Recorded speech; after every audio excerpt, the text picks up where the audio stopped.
नेवासा तालुक्यात सर्वदूर पावसाने हजेरी लावल्याने तालुक्यातील अनेक गावांचा संपर्क तुटला आहे. शनिवार 27 सप्टेंबर रोजी दुपारनंतर विविध गावांमध्ये जोरदार पावसाने हजेरी लावली, तर रविवारी 28 सप्टेंबर रोजी पहाटे नेवासा तालुक्यात ढगफुटी दृश्य पाऊस झाल्याने अनेक घरांसह शेती पिकांचे, दुकानांचे मोठे नुकसान झाले आहे.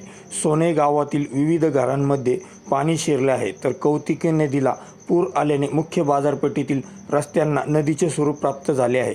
शनी शिंगणापूर येथील पानस नाल्याला पूर आल्याने शनी मंदिर परिसरात मोठ्या प्रमाणात पुराचे पाणी शिरले आहे.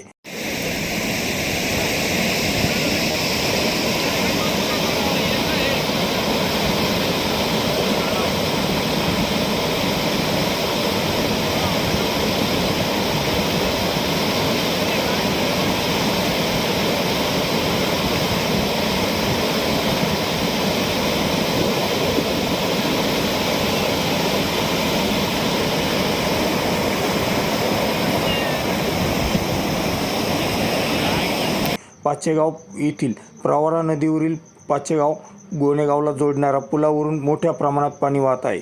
नेवासा राहुरी रस्त्यावरील खुपटी येथील नदीच्या पुलावरून पाणी मोठ्या प्रमाणात वाहत असल्याने अनेक गावांचा संपर्क तुटला आहे.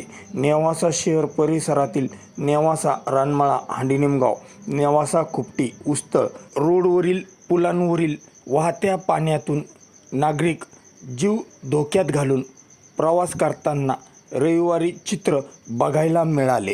प्रवरा नदीतील पाण्याचा प्रवाह वाढल्याने नेवासा येथील मधमेश्वर बंधारा पाण्याखाली गेला आहे.